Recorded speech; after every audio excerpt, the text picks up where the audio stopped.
drogues representen la mort de la democràcia i les llibertats, segrestades per un estat autoritari i repressor, que no ha dubtat en utilitzar tota la violència física, mediàtica i judicial contra el poble de Catalunya.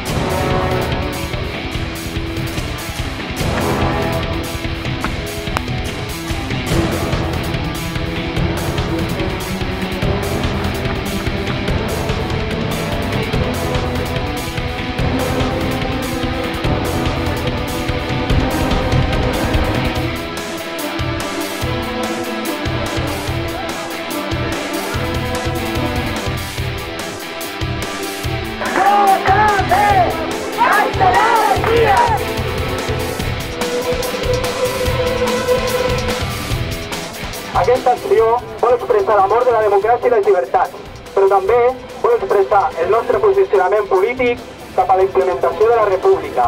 Vam votar i ho defensarem.